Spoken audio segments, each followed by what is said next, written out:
So welcome to another Intimate Conversations chat. And today we have the gorgeous John Thompson. So welcome, Derek. Welcome, Mandy. Lovely to have you here. Yeah, lovely to have you here for a chat. We're often at expos together, and they're always so very busy. We just don't even get a chance to really sit down and have a chat, do we? No, that's true. Yeah, It's funny. It's full on, isn't it, when we're out Yeah. there doing that? But it's so much fun, and I love them. So, Derek, I will just read your bio and just introduce you to those who don't know you, and give them a bit, more of an idea about who you are. So Derek John Thompson is a fully qualified registered practitioner in both Usui Reiki, Advanced Master Teacher, Karuna Reiki, and Oden Reiki, which that I did not know. He is a certified BodyTalk Practitioner, MiriMiri Massage Therapist, and includes sacred healing in his sessions. He also takes you on a journey to whole presence, a patient and effective teacher. Derek has attuned and trained many new Reiki practitioners and runs courses for Reiki 1, Reiki 2, and Reiki Master regularly throughout the year. Derek also runs programs where he brings natural therapies into hospitals for educating and treating the healthcare workers. From 2023, he has been managing the New Zealand Wellbeing Markets. He strongly believes in a holistic approach to his work. He also holds space for men's and mixed circles. Very cool, Derek. And the Oden Reiki, I didn't know there was an Oden Reiki. Like, is that set around the rune? The Oden rune? I discovered it when I was in Sedona. So Right. a few years ago, I got called to Sedona, me and another Reiki practitioner, Julie, who I did too. Yes. And we had gone out to Rainbow Canyon, which is the opposite side of the Grand Canyon. And we were on the way back to Sedona where we were staying, and I needed a SIM card. Wow. And I went to get the SIM card, left Julie in the car. And when I came back, she wasn't in the car. She was in this crystal shop. And I threw my hands up in the air because we'd been out all day, tired. And we had spent all day yesterday in Sedona in the crystal shops. Why did we need another crystal shop? Yep.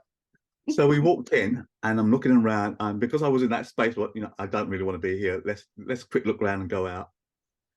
And then I saw this sign that said Oden Reiki. And of course, like you, my ears pricked up and thinking, what is Oden Reiki? Yeah. And we had talked to the lady, Lauren, who had the crystal shop and was a Reiki Master teacher. She had done Usui, Karuna Reiki with William Rand, and now she was doing Oden Reiki, which was channeled through to her. Right. So I was curious, and I wanted to know if she could teach it. And she said yes. And I had about a week left, so I wanted to know if she could do it all in the 5 days, the week that was there. And she gave me a little demonstration. And I decided that I wanted to learn it. So the demonstration was that I gave her my knee, because I've had 2 patella tendon repair. And they're fine, but every now and again they just ache, with old injuries, they just ache. And she put some energy into it, and I could feel the energy, and I thought, I want to learn this. And it's beautiful. It's based on the chakras that we have. Got 7 in the body, and there's 7 above us, 7 more above that, and 7 more above that go on infinite source. And so we're using your energy to bring that down into the body to go wherever it's needed. And it's just a beautiful, beautiful energy. Use it for people. It's my first aid kit. Yeah. It's injured or something. That's when I use it for, mainly first aid. Yeah. And one of my students who I met in Napier had a hand in bridge, and I asked what was wrong, and she said it's been playing up for years and years. And I gave her some Reiki, and she came back the next day and said, what is that you've done? And I said, it's Reiki. And that's got her interested in doing Reiki. Oh, wow, cool. The benefits of it. So Yeah. Definite benefits from Reiki. It's lovely. Yeah. Oh, that's interesting. Like I say, I've never heard of the Oden Yeah, one, so yeah. that's cool. So Lots of different ones though, yeah, eh? I there is, guess. there is. There's angelic Reiki. There's Yeah, yeah, angelic Reiki, Karuna Reiki, and even Reiki out of Japan. I was taught by one of the Reiki masters, Mr. Kamoto, Izimoto, and he yeah. taught us the Japanese lineage of Reiki from um, Hayashi to Kata, not Hayashi to down to us present. So Usui, Hayashi down to us, where we go from Usui to Kata Oh, yeah. to us. Yeah, so just a little bridge. So the Western Japanese style, I've done both now. Wow. It's both, yeah. Yeah, that's awesome. Yeah. So, Derek, one of the things that the first question I really ask Yeah. my guests on here is were you an aware sort of conscious child, and if so, like I knew, could feel spirit around me and see things and, didn't want to look. But how did that impact your family if you were, and how were your parents like with that, if so? If not, how did you get into it all? Um, this is looking back, not necessarily at the time. Looking back, I could see I was aware of spirit and the other side. I call it the veil. Yeah. So as a child, when I started school, I couldn't wait to go to bed at night time because I would go and play with my friends. Yeah. Say we would be flying and talking about the human race on here and how silly they were. They were frightened of death and things like that. And Mm, we just live on forever and ever. It was just like, well, we're ancient. Why are they worried about it? But when yeah. I went back to school the next day and talked to my friends about it, they would look at me completely blank because they couldn't remember it. So that shut me down. Right. Um, and I would know things before or during them when they were happening. And my earliest memory of that is I was in the hospital having a hernia operation, and the hospital was right next door to a fire station. So the fire station would be ringing its bell every time it went out. On this particular day, two fire stations went out, and I knew they were going to our house. I just Oh, knew. Mum was meant to come and see me at lunchtime, but she didn't. And when she came in the afternoon, she was going to tell me that she couldn't come because the fire engine had come to the house because the house was on fire.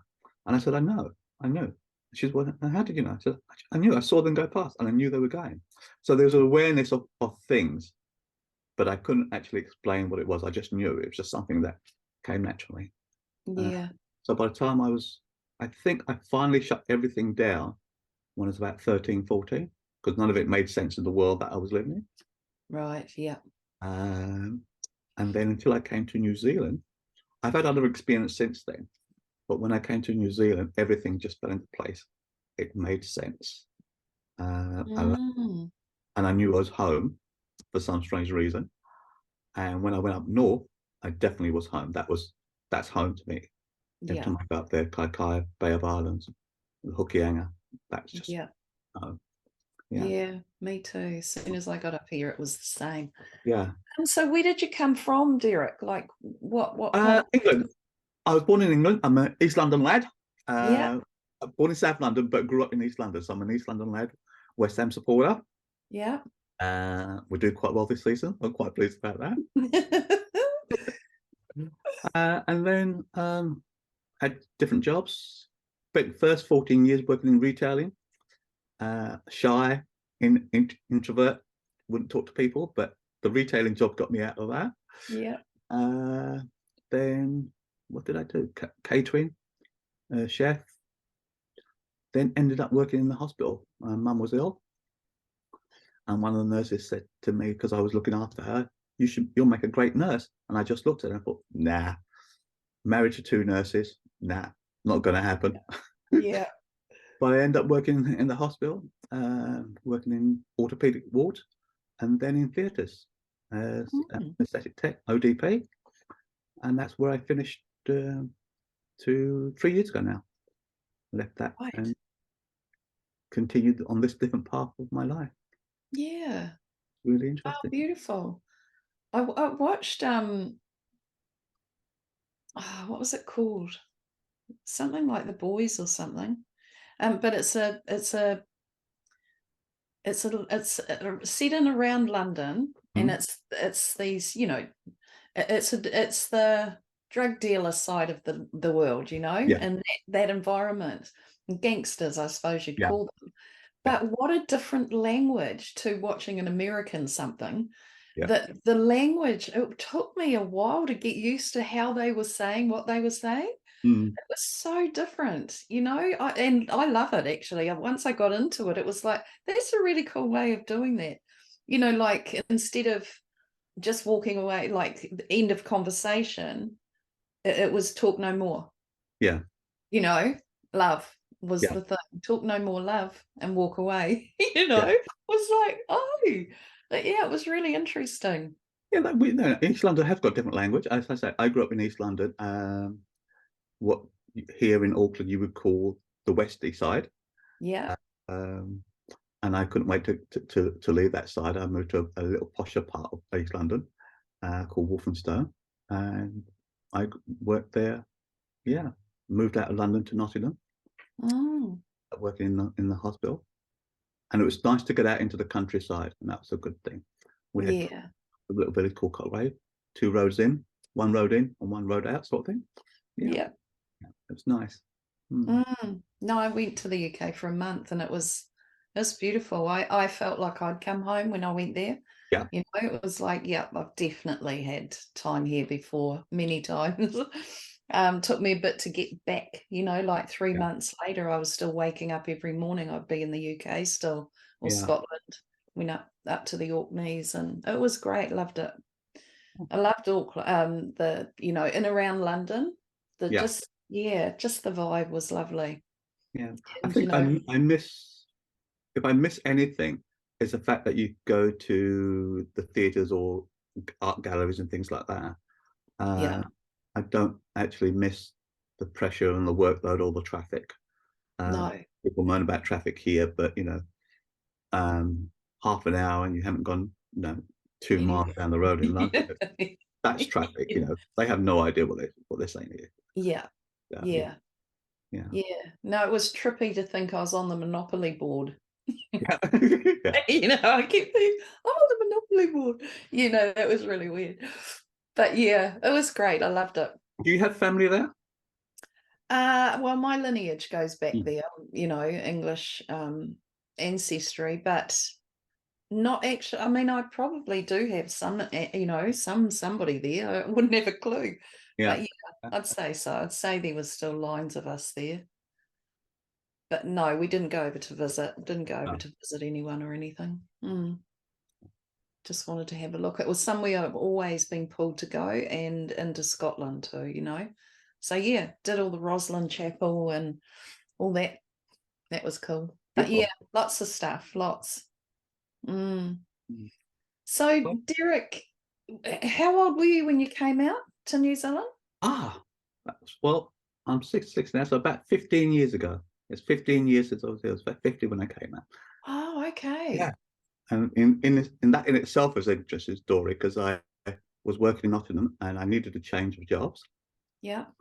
And I went down to London for a big expo of work and I got a job in London Hospital. It was a beautiful job, lovely offer, great Yeah. salary, work Monday morning. I started work Monday afternoon, finished Friday afternoon or lunchtime, so I could go back up to Nottingham. And I loved it. I was going to do it. On the Mm. way back up, I met an old friend who I hadn't seen since we left secondary school. Yeah. And I called out her name at the station and she didn't turn around straight away. After the third attempt, she turned around, she looked at me, she said, Derek. And I said, yeah. And she said, I'm not Yvonne, I'm Beverly. It was her older sister Oh, okay. who, who was a lawyer and just retired and telling me that she was going to live out in the countryside and she was getting out of London. Mm. And on the way back to Nottingham, sitting on the train, it was 4 o'clock in the afternoon, rush hour time, 4 to 6. And I remember why I left London. And I thought, I can't do this. No, I can't do this. So when I'm in the hospital the next day, I phoned them up. I said, look, sorry, I can't take the job. And I thought, what am I going to do? So I looked on the internet and there was a job offer in New Zealand. saying, how would you like to work in New Zealand for Christmas? So I had everything, Wow. emailed it off, and 2 days later they called me back, job interview over the phone, and here I am. Wow. Not knowing anybody, not knowing where I was going to work. I picked the North Island because I didn't want to go anywhere near it's cold, or Yeah. not going to say too wet, but cold and Yeah. snow, because enough of that living in Nottingham. And I said, as I landed, I knew I was home, Yeah. place to be. Beautiful. That's beautiful. So we must have met not long after you got out into New Zealand then. Yeah, yeah, Yeah. 2008. Wow. Yeah, so it's been 15 years. And like you said, every time we've gone to, I've always watched you work, and I'm thinking you do amazing work, but we've never had a chance to talk because we're Right. always busy. Yeah. Yeah. It's full on, honestly. We've got one this weekend. Are you here? Oh, no. Since I've started doing the wellbeing markets, I haven't had a chance to do my own stuff in the market. Right. Yeah. As you know, that some of these things takes a lot of organization, Yeah, for sure. and I Oh, I prefer miss you. yeah, I'm just prefer to Yeah. work than actually Yeah. organizing things. But yeah, it's been good. Mm, Mm. yeah. So tell me about your work in the hospitals, educating. That really interests me because, it's bringing this, because these two worlds need to come together and they're starting to very much so Yeah, now. Hey, yeah, yeah. So it's not a long time now. When I first started to Reiki, so I learned my Reiki out here, and I used to go to work with my Reiki book. So once you start learning Reiki, you get really excited about it. It's yeah, the passion. And I would take my books into work, and my colleagues would say, "What are you doing?" I said, "I'm reading Reiki. I'm learning Reiki, level 1 or level 2." And they would say, "Oh, that woo-woo stuff. mhm, It, it's different. It's energy. Everything's energy." And I got to say, for I think 4 to 5 years, just knew me as woo-woo. It wasn't Derek anymore. He does that woo-woo stuff. But what I found was that people actually started to change once they realized that I wasn't weird. I didn't have two extra head or horns or anything. right, And I had some amazing conversations once they realized that this is who I was and I wasn't going to change for nobody. mm, And I had an anesthetist one day. I was getting ready for my master's, and she saw the book on the counter there, and she said, "Is that yours?" I said, "Yeah, I'm just getting ready for my master's." And she said, "Well, I do Reiki 1 and 2. I've done Reiki 1 and 2."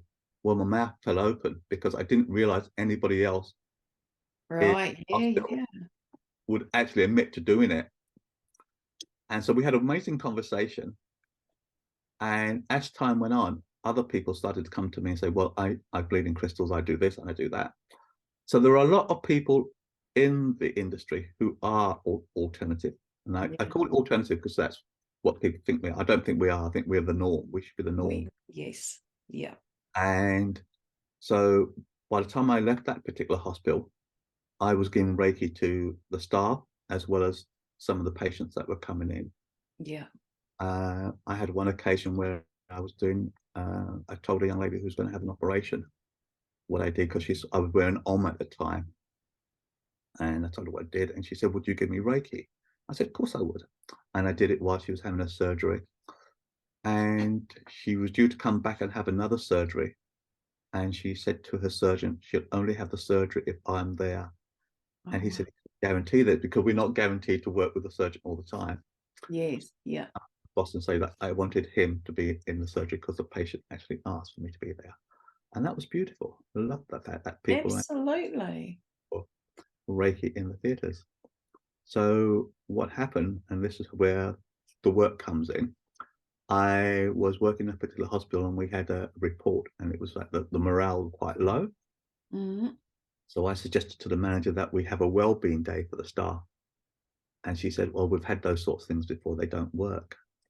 I said, "But you've not had one like this." So what I brought some of my friends who did Reiki, reflexology, bone therapy, massage, aurosoma, color therapy into the hospital, and we had a day of healing for the staff. oh, that's And it was so all free. good. They We didn't charge them for it at all.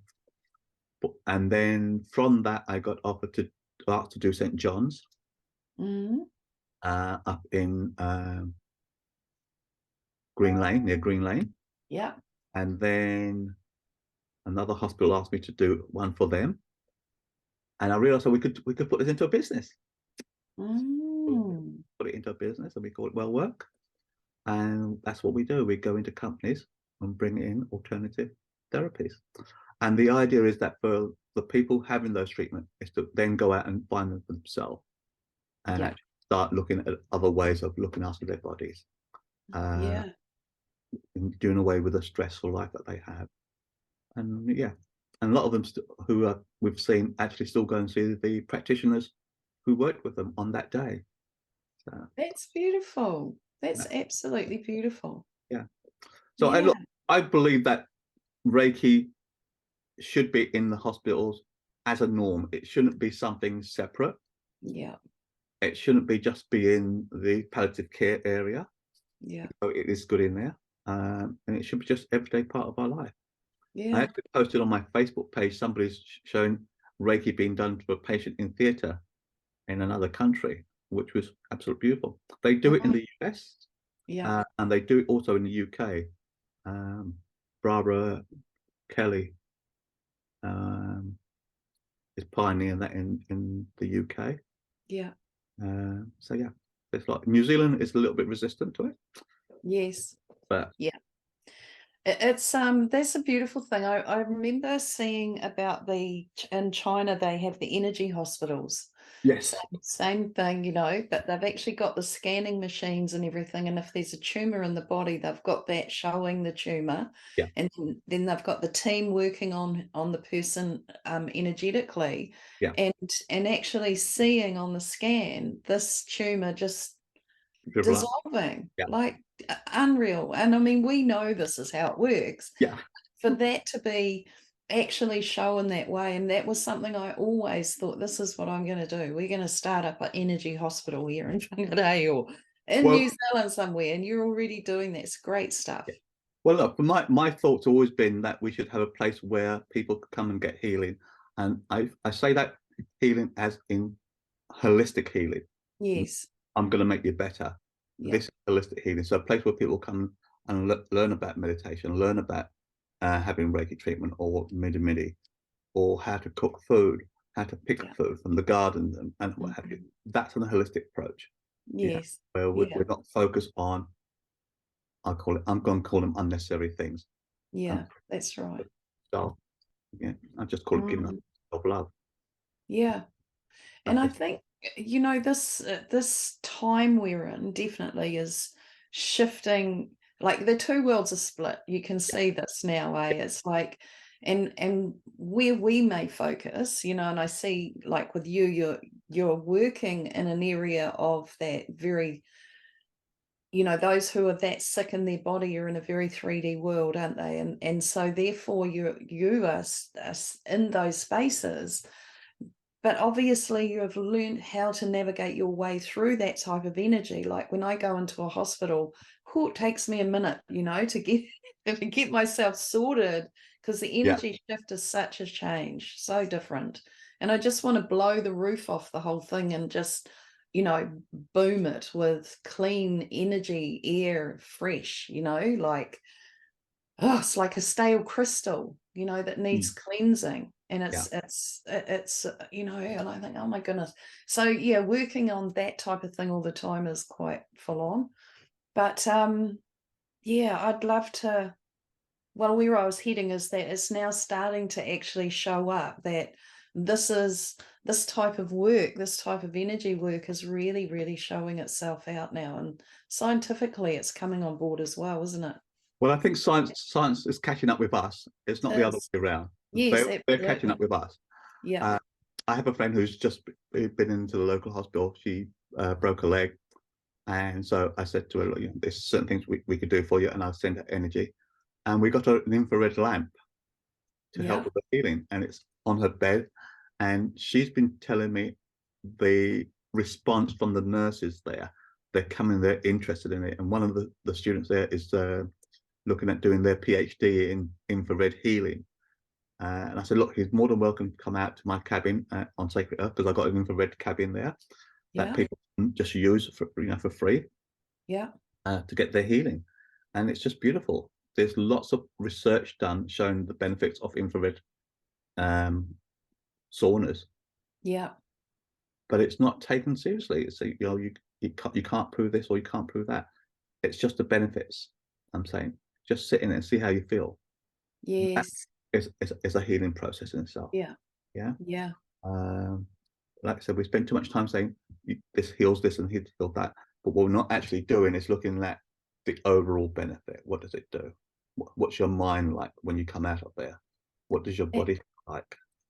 Yeah, that's the thing. That's the thing. I mean, as we know, the medical's more about the band-aid. Yeah. And we've always got to get into the cause, that mental, the whole holistic Yeah.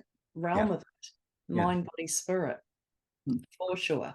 Well, the beauty of this one is my friend who's in hospital and she's been doing all these things, is recovering faster than what she should be. And she said the doctor's saying, you're doing better than what you're supposed to be doing. And the physio saying, well, we don't expect you to be doing this now. What is the answer? And Sue Brennan always says it's a positive mind. It Where is. you thought, that's where your energy will go. Yeah. She's a Yeah. living example of that, Yes. Yeah. And I watched my great aunt, who was told she was riddled with cancer and you've got 3 months basically. Yeah. And she just decided no way. Yeah. And it wasn't even the cancer that took her out. Many, many, many years later, it was her heart. Yeah. And she would stand at the graveside of all her friends that kept passing, all these years later, 15, 20 years later, and she's going, it should have been me. Yeah. And used to have this little giggle like, oh my goodness. But when I went into all of my energy work and healing training with cellular memory and all that, she just kept coming through for me and reminding me all the time it's a mental thing. And that's something that I was witnessing all those years with her, was her positive attitude. It's not that way. It's not going to happen like that. Yeah. And she really changed her, because people get told that from doctors. Yeah. Oh, you've got 3 months to live or 6 months, and they totally believe that. They totally take that on.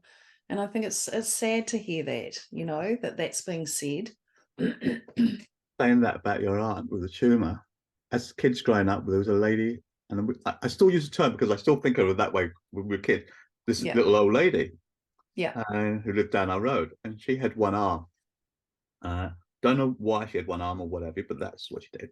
And if we went to the shop, Mum would say, "Go and see if she needs anything, and get it for her." Right. But she lived to a good old age because I'd grown up by then. And when she passed away, they went to the local doctors to tell her that she's passed away. And he says, "I don't know the lady. We haven't got any records for her." And she said, "Well, she's been there all her life in this particular house. She lived there during the war because she told us about 3 bombs that had dropped during the war. One, a garden, one that took out the end of the street where the new school is now, and one just beyond Plaistow Station, which was the bomb site." Yeah. And she would say to us, "Don't go and play there because there's an unexploded bomb there." And as kids, we totally ignored her because we just thought she was crazy, crazy old lady. Right. So when she passed away, the doctor said, no, they didn't have records. And they did find records of her, and it was that thin. And she was in her 90s. Wow. I later discovered that before 1947 or 48, when the health service came to be, anybody who was pregnant or needed any herbs or anything, they would go and see her. So she was the herbal lady of the biz, plant medicine lady of the town. Wow. And she had a lump on her neck. And the doctors sort of said that she should not have been alive with that neck lump, but she used to put a poultice on it, which was at bay. But the funny thing about that story, you remember I said to you, she should tell us not to play with this bomb area. Yeah. So I was coming back from work to pick up my son, who was about 5 at the time. So I must be mid-20s by then. And there was an alert. You couldn't go around the street because the street was cordoned off. They found an unexploded bomb where she said it was. And that's how I remember this lady. Amazing knowledge that she had. Wow. And she And told, you guys have been playing there, yeah. ignoring her. Oh my goodness. I Luckily, know. it was down deep enough, obviously. It didn't- Obviously, yeah. They Yeah. were excavated to build new houses, and that's when they found it. Oh, wow. Yeah. And yet people lived along that street because it was in the middle. There was like an area that was the derelict, and that's what we used to play in. But yeah, the unexploded bomb. Wow. They took it out in 1980. Yeah. Yeah. And her doing herbalism then, that's really cool, eh? Yeah. And I didn't think anything of it because I heard the full story in my 20s. As kids growing up, if I was more awake, I would thought, mind you, she did say something to me. Yeah, she did. She was a very old wise lady as well. Oh, she always said, I'll never be a millionaire, but I'll never worry about money. It's not quite true, but I get it. Yes. Yeah. Yeah. Yeah, there's always enough, eh? Yeah, always enough. Yeah. Mm. So yeah, what a lovely lady. Those people, they do imprint, don't they? Like, You do.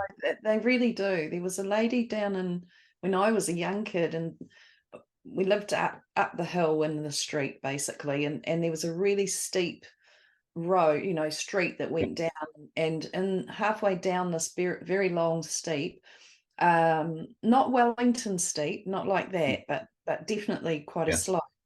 There was a dairy right in the middle, and I used to get on my roller skates and skate down the pathway, and to try and stop myself, I'd have to run onto the side of the grass verge to stop.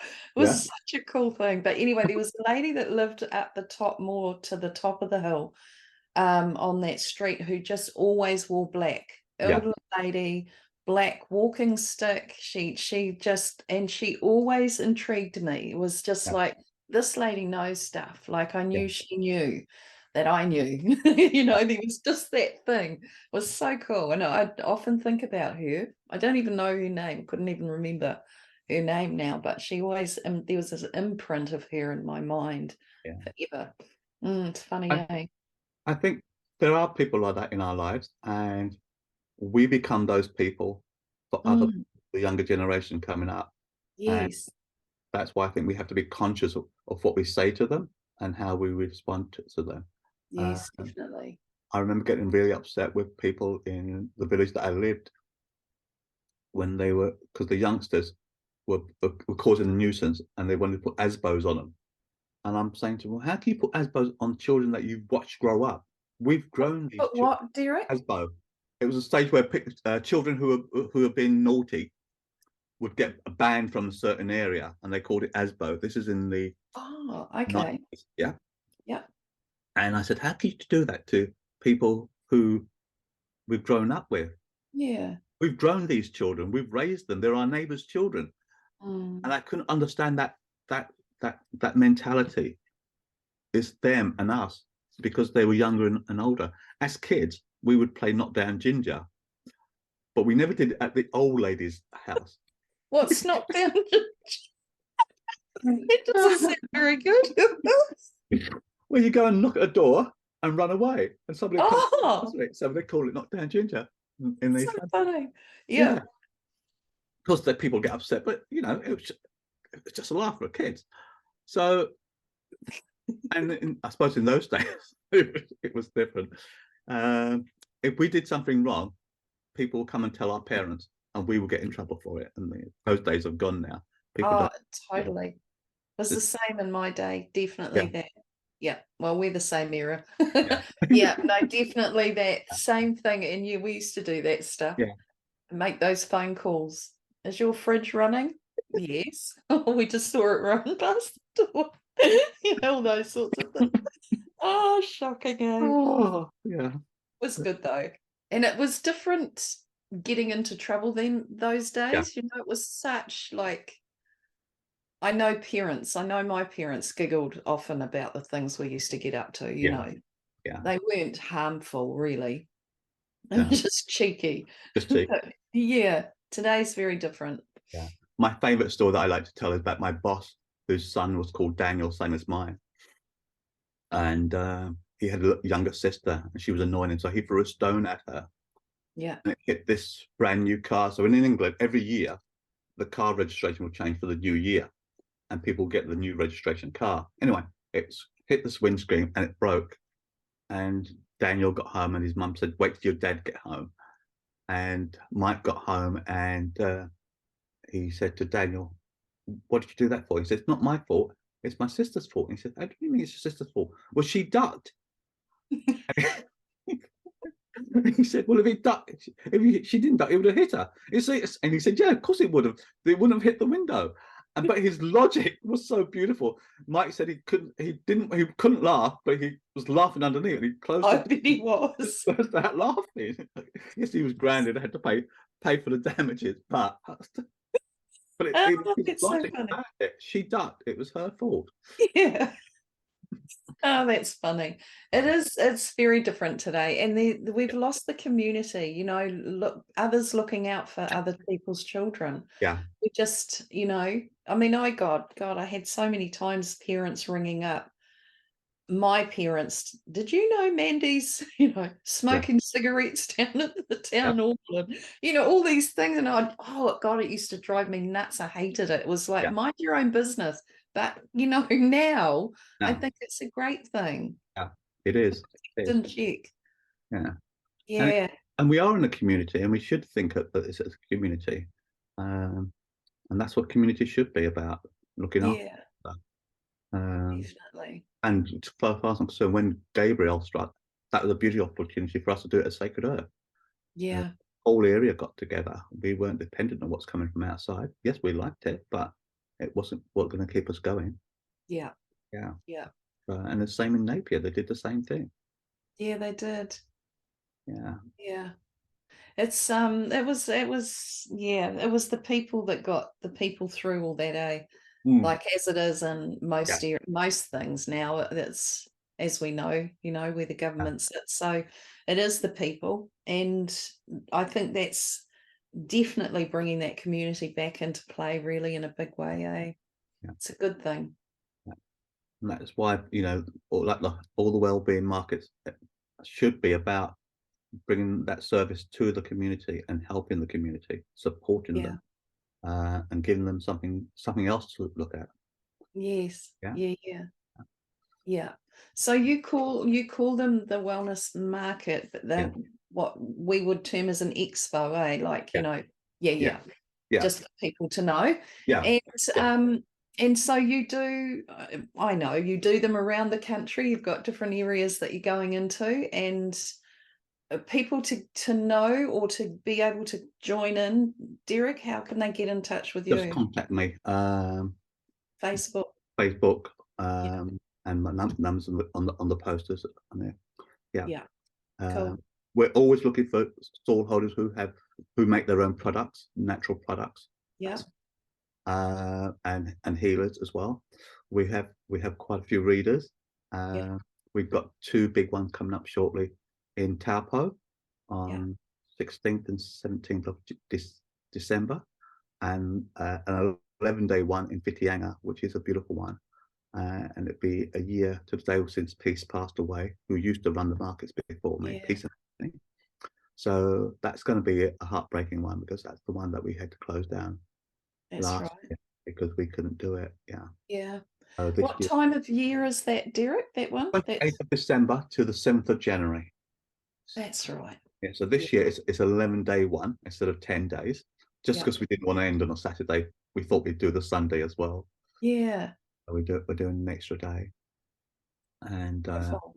got Robert Hayward doing 2 sessions over the 4th, I think 3rd and 4th of January. Meet the Medium, Yeah. and Robert Sound Journey as well. So that'd be good. That's ticket entry. Yeah. That'd be lovely. And we have free talks at Taupo, so people come along to hear different people speak. Yeah. Beautiful. They're very I know, you know, doing the expos and having those slots where we can actually speak and, you know, public speak to the groups, and and either demonstrate what we do. That's always been so beneficial, and I just get so much information come through me for those people when we're in those groups, and Yeah. it's so cool. The time just zooms, and yeah, it's a great, and I think most of the people that come in for the expos love those talks. They look out for them. That's like, what one's up next? They're all. And It's a great and I would time. encourage all the participants, stallholders, and practitioners to actually do a talk. Yeah, it really benefits. Half an hour. Yeah, It's beautiful. yeah, And people come back year in, year out. Yeah. I mean, yeah, I still get calls from people who do Whangarei if I'm coming, and I say, look, I can't come this time, and they're sort of disappointed that I'm not going to be there. yeah. And I know a lot of Tony, who passed away last year, also a lot of his people will miss him not coming. But Oh, it was weird. The May one was yeah, the first one that we had that was where he wasn't there, and he was always parked up not long, just sort of by me, it's really. by you. Yes, that's Oh, right. I just so missed him. It was Yeah, like, this is just so weird. Yeah, no, it didn't feel. It was beautiful. It was a beautiful. Got and because we'd had the COVID yeah, and hadn't been one in Whangarei for a couple of years or a year or so. yeah, Oh my God, the joy in the room, Derek, it was just incredible. It was so packed full of people, but the joy, everyone was in joy of gathering together again and sharing their passion. And oh, it was just beautiful. It was the best feeling one that I'd, been yeah. in for many years. So yeah, this weekend is, yeah, I'm looking forward to it. Always love Where is that one it. this weekend? It's Forum North. or not? Oh, you're up and off. Yeah, Yeah. Yeah. So joyful. Give my love to all everybody. I will, yeah, and it is funny when you're not there. We all notice it, Yeah, everyone's like, Derek's not here, I sort of when I'm yeah, setting up, we're yeah. looking at who's here, it's a great community. I like I said, I love being there because I'm normally right next to you, and I can see you, and I can see everything Yes, you, and I'm always interested in your work and seeing how you get getting on. And it's like, but my life it's taken a different turn yeah, this year, and I'm grateful for the journey and yeah, been doing.